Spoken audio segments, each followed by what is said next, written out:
Biggest storyline, it seems, this summer is what happened with Colin Kaepernick or what will happen with Colin Kaepernick. Where do you stand on the fact that he does not have a job right now? I think what Colin did is he's finding out that this is a very patriotic country, and that the ownership just isn't interested in taking on what they might perceive as an issue and a problem for their football team. That's part of it. Number two, does he want starters' money? That's another question. Again, everybody tends to look at the organization and not what might be the questions from the player's side. Well, it sounds like he has told people that he doesn't need to be a starter. Well, then eventually, if somebody gets hurt, he might be able to find an opportunity. But ownership, 32 teams are looking at it and saying this is as an owner, if I bring him in, what's the fan base how is the fan base going to react? And I think they're assuming that it's not going to be a very positive reaction. He lost a lot of weight last year. I think personally he's better than some guys that are on rosters today. But the big question is do we want to expose ourselves in an area where it might affect the fan base in a negative manner? Well, isn't that kind of weird? Evaluation is. Isn't that kind of weird? Because teams always say, well, we don't listen to the fans. We want to win football games. If we listen to the fans, then we'd all be up. DA, you can't listen to what teams say. They say one thing and do another thing. I mean, Joe Mixon, Cincinnati drafts him in the second round, right? I mean, you look at there are guys that have been given second and third. Right, chances, so that's a good example. Like the Bengals they're okay giving Joe Mixon second round draft pick money, and they don't really care about the fans. But other owners care about Colin Kaepernick and the fans. Well, that's what I'm saying. And you had Michael Vick's situation when Andy brought him into Philadelphia. You've got, they're on not every guy in this league is an angel.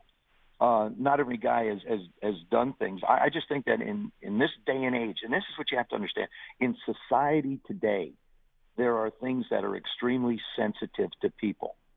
Now, you have ownership. The Green Bay Packers are owned by a lot of people. I have a share of the Green Bay Packers.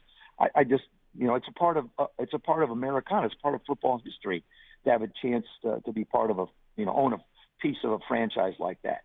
Not that I would have any say in what goes on, but all the other organizations are owned individually. And it's you're talking about 31 people deciding on whether they want to take the chance of bringing someone in who did what Colin did. And by the way, I have no problem with anybody expressing their opinions away from the workplace. I keep thinking of Carmelo Anthony, went to Baltimore when the Freddie Gray situation occurred in Baltimore. Carmelo Anthony went there and was part of the protests because we do need change in this country. It's going to happen. It has to happen, but it's not happening quick enough for a lot of people.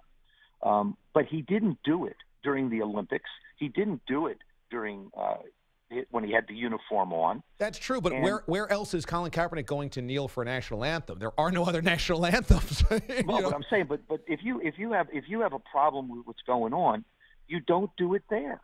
You be a part of something else away from the field. And here's the thing: what you found out was how not many guys knelt in the National Football League. You stop and think about it: 32 teams. 45-man rosters, 53-man rosters, really, when you think about the practice squads. You had almost 2,000 guys. How many participated in what he did? Well, because they were probably scared about this happening, Colin Kaepernick being blackballed, which is exactly what you're talking about. Well, is it you can throw a name at it if you want. Well, if you don't want to say blackball, but you're saying that owners are making the decision against Kaepernick because of what he did. And I'm thinking that it's probably no. I'm not saying it's the only reason. No, I realize that, but it's part of the reason. You've said it's part of the reason. So that don't you think? I think it could be. Don't you think other players were worried about that? I think they would be. I mean, I would assume other players would be concerned about that. But then on the other side of it, we saw players lock arms. To support. The flag is something that is very sacred in this country. We have enough discord going on, and we have enough disrespect for one another in this country. That's a symbol of the men and women that have fought and died and those that are defending our freedoms today. And that was offended. And I think that, people and owners out there they didn't want to see that. And that's the decision and the evaluation that they made. I didn't agree with it. Like I said, I have no problem with anybody trying to make society better. But there's a time and a place. It just seems weird to me that it wasn't the place. That Greg Hardy and Joe Mixon can have jobs, and we're okay with that. Like owners are okay with that, but Colin Kaepernick kneels, and then suddenly that's not okay. That just seems weird to me. Well, then I think it's one of those situations you look at and scratch your head a little bit. But is it because maybe he's not as good as people think that he is? That's possible.